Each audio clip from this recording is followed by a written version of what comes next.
Hello YouTube family, this is Sean Carter again. Welcome back to my channel. Welcome to Easy Career Growth. Today's topic, we're going to talk about where are the jobs? Where are the jobs? And you look on the news and you see the November report is the unemployment is down to 3.4% in the United States. But I kind of think these numbers are misleading. So in this video, I'm going to give you some key things to do to help you find that job. Because even though the unemployment number is really low, there's places in the United States where people are still struggling to find work, So in this video, I'm going to give you some key things to look if you're one of those people that's saying, where are the jobs? Even though the unemployment rate is very low, I'm going to give you some ideas where to go and how to find them. Unemployment rate is down to 3.4%. Look, I've been looking for a job for the last 6 months and I can't find a job. I don't believe the numbers. I just don't believe them.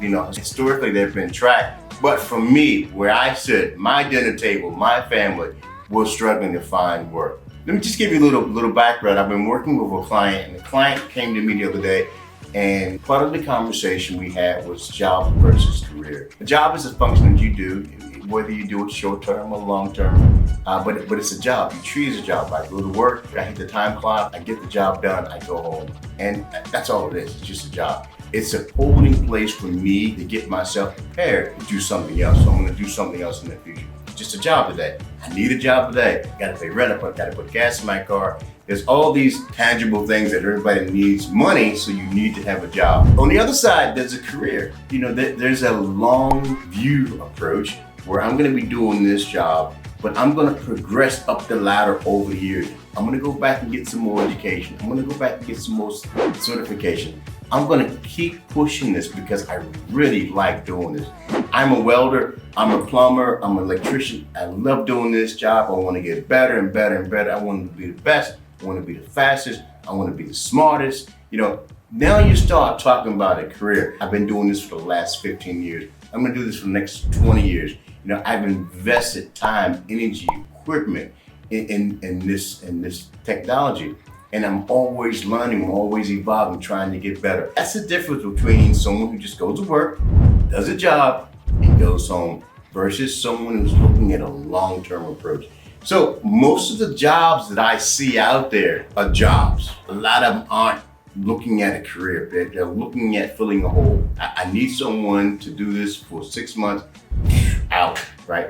I need someone to do this job, but I'm only gonna pay you 35 hours a week. It's not a full-time job. There's no health benefits, there's no vacation, there's nothing. It's just a job, right? I'm not investing in you, and so actually I don't expect you to invest in me. But 9 times out of 10, some of these jobs out there, they want you to give your blood, sweat, and tears, but on the other side, they just need someone to fill a hole. So be careful. Try to figure out what are jobs and what are careers that positions are being offered. You need to find a job. I get it, but you also need to have a career. But you have to understand what that is, right? You can't keep changing careers every five months. You need to pick something that you're happy with, that you're comfortable with, that can provide for your family, or that you can progress in.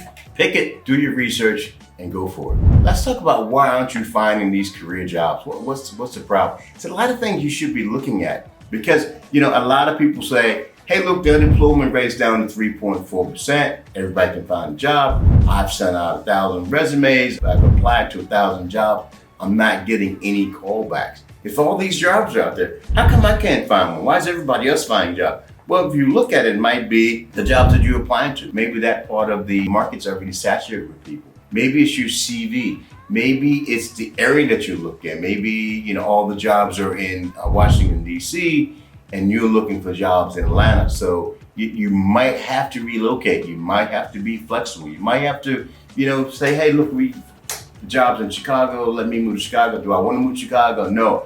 But that's where all the jobs are in my field. If I want to have a career in this, I need to go to California. I need to go to Texas. You have to have some flexibility. If you think you're going to be able to find exactly what you want in your hometown, it might not happen. You might have to be a little resourceful and figure out how to do that a little bit better. If you want to, if you're going to stay in that town because you have family, you have long-lasting friends, and et cetera, in your church, and everything else is there. But there might have to be a little bit of balance there. A couple other things you need to do is networking. So If you can't find the job, you're not getting the callbacks, okay. You just can't take your resume and just send it in. You need to do some intel work. You need to do some inside work. Find someone who's working in that field and see if they can help you hand carry your CV or talk on your behalf or give you a letter of recommendation. It's not as easy as just send it in because, I had another video that I spoke about. There's, AI software that's screening CVs, so you really need to have the correct buzzwords in because they're trying to pick up certain words. So you really need to spend some time there. You need to send out a customized cover letter every job that you send to. Just don't send it blanket out to everyone because they're looking for certain things. You really have to do some homework to find the correct job. It's not that easy. Before, you would have to go down to that job, fill out an application on the spot, and then put your CV in, you hand it to the HR person. Now you have 1,000 people hitting the send button at the same time. So they inundated with CVs. So you really have to make sure your CV is customized to that job. Cover letter is very, very important. It's got the right buzzwords in it. It talks about the right thing. You have the right experience. You have the right reference. Next thing you want to do is follow up. Even though you've sent it in, you can follow up with an email. You can follow up with a text. You can follow up with a phone call. If you're really bold, you can stop by the office and say, hey, look, I sent a CV in a couple months ago. Is there anybody I can talk to? Can you give me 5 minutes of your time? 9 times out of 10, somebody will come out and give you 5 minutes and say, hey, look, we got your CV, and give you some lip service. But they might, just for giggles, hey, this person really shows some initiative here. Let me go back and pull that person's file just to see what they have. And maybe that's just a spark. And then pull it out, maybe yours goes to the top of the list because you show some initiative. My point is, you gotta think outside the box. You have to be aggressive. You have to be assertive. You have to really, really go out and fight to get a job. It's the old days of just sitting back thinking, I'm gonna send a CV and 10,000 people are gonna come back to me with jobs. Probably not gonna happen. It just doesn't happen that way. If you're lucky and you're some specialized field, then yeah, it can happen. But for the average person, for me, nah, it's never happened. Never happened. I'm lucky I've had 2 job offers at the same time, probably twice in my life. And then you have to make a decision. A couple more points. Your online presence, right? You send your CV in to someone. First thing HR is going to do is go to your social media. They're going to look at your Facebook. They're going to look at your Instagram. They're going to look at your TikTok. They're going to look at all these things. So make sure they're professional. If you need to go back and screen some of the things out of it, then screen it out, right? Because they're going to look. And no one wants to see you downing 25 beers to the last company picnic or whatever you've done. No one wants to see you in an unfavorable position, right? Meaning, keep it clean, keep it professional. You can still live life. You can still post things on social media. But you always need to think that you're being interviewed. Even your social media, people are looking at it. People are trying to read what type of personality you are. Are you crazy, basically? Are you crazy? This person's crazy. You seen that stuff they had on their Instagram? They're crazy. Should they do that? No. Is Instagram private? Yes. But if you put it out there publicly for anybody and everybody you see, then it's fair game. So make sure you go back and just review. Just look back over the last year, what you posted, what you've commented. And if you need to, just clean it up. Delete some of the pictures, move some of the comments around, do whatever you need to do. But don't just leave it because someone possibly will look at it. Next one, skill gaps, right? If you're not getting callbacks, you need to look at yourself and say, hey, maybe I need to sharpen up on some of my skills. Maybe I need to take a course after work. Maybe I need to do some online thing. Maybe I need to get another certificate. You really need to take that self-assessment and figure out what you're missing. Because it could be. Why is other people getting jobs? Because they've got the latest certification on the software. They've taken the latest course. They attended these 3 seminars. They've done something to get an edge, to get just a little bit edge on somebody else. So if you haven't done anything, you haven't taken any certification, you haven't done any training over the last couple of years, and you just think, okay, based on what I have, I should make it. But if you applied 3, 4, 5 months and you're not getting anything, make that self-assessment, figure out what you're missing, and then get it filled and then get it back out there. Don't just sit, don't just start complaining that, woe is me. Do something. You have to make a change. Put together a program. I need to do these 3 things because everybody who's hiring has these 3 things and I don't have it. Figure out what it is and make it happen. Interview preparation. Very, very important. And then everybody says that there's all types of things on YouTube. There's all types of channels on YouTube that you can go and brush up your interviewing skill. But you have to practice interviewing. Get in the mirror. Nobody wants to do it, but you got to do it. Practice, practice, practice. You want to come across being very, very professional and on your best light. You may only get one opportunity.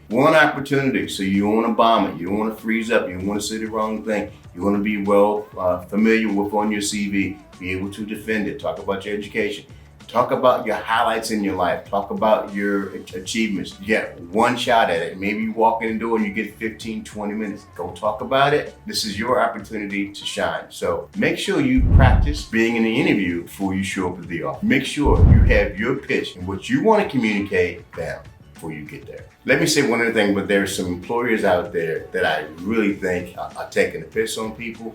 So you guys, you need to be aware of this. There's some jobs out there that will screen you by let's say a headhunter. They'll screen you, or they've hired some firm to go out and screen a bunch of people. And some of these screenings can take 2 or 3 hours. They get really, really in-depth. They ask you a lot of personal, detailed questions to figure out if you're a fit, personality, et cetera, et cetera. So you go through that, then you'll get a phone call a couple weeks later from the actual company saying, come in. Then you come in, you'll spend another hour giving an interview. Then they'll say, hey, look, we think you're a good fit, but we're not offering you a job, but we're having a team building exercise next Friday where most of the team's gonna be there. And you come in and do that, you say, oh yeah. But they'll make it clear that, look, you don't have to do it, but they would like you to do it. Next thing you know, you're back doing it again. Next thing you know, you're at a team building, you're networking with people, talking with people.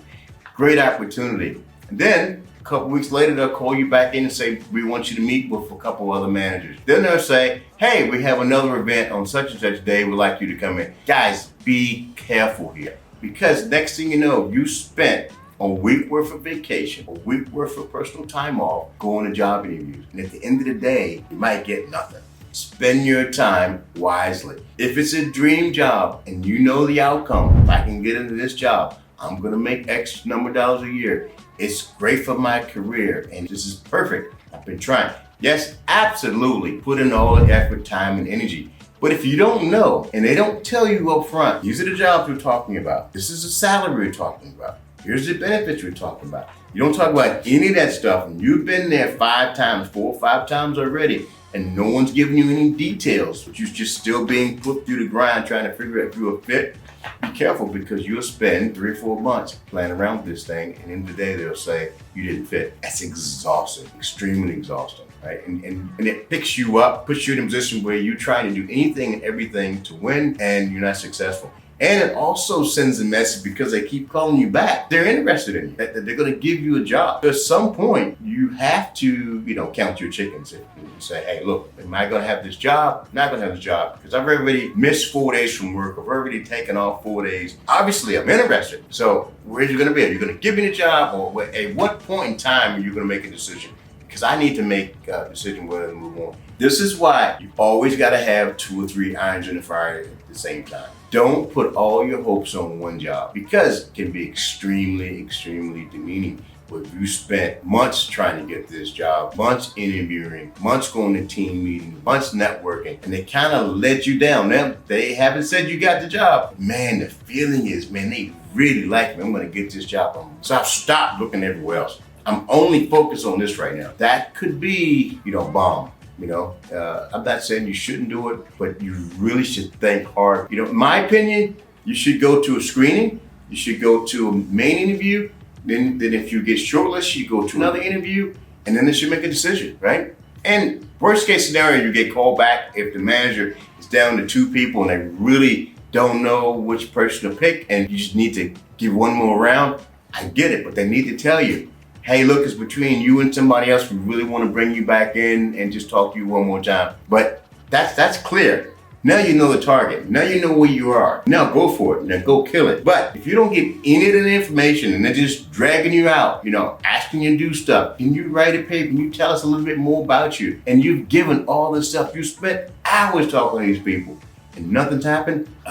I'm a little bit leery of that. I'm just a little bit leery. And maybe in certain industries, that's the way it is. But I just think you're taking a piss at some point. You need to tell a person if they're qualified for the job, if you're interested in them, and if you are, hire them. If you're not, don't hire them. Or tell them, hey, we're not going to hire anybody till April. So they know. Don't play the game and drag people through the ropes. Guys, don't fall in that trap. Don't be drugged through the mud. And at the end of the day, someone tells you thanks but no thanks. You don't want to hear that because you need a job, you need a career, you need to get on with your life. And if they're not going to hire you, they should just be upfront, tell you they're not going to hire you, and then move on. Okay? So I hope I've given you some key ideas and things to change to make sure you land that dream job, or maybe some of the reason why you aren't being called back. Don't believe the numbers, guys. I say that again. Don't believe the numbers of, whatever the unemployment rate says. It's a nice number. It's up there. It's pretty. The trends are going down. But at the end of the day, how does that impact your pocket? It's okay for the politicians. It's okay for Wall Street. But I'm worried about my pocket. I'm worried about my family. I'm worried about my career. I don't care if the unemployment is 10.5 or 2.2%. I need a job. I need a career. I need to be able to support my family. My family doesn't want excuses why I can't provide for them, right? Being employed means a lot to your self-esteem. It's a lot to the community, role models for your kids. It means a lot. So if you like this content, please hit the subscribe button, hit the like button. It goes a long way for the channel.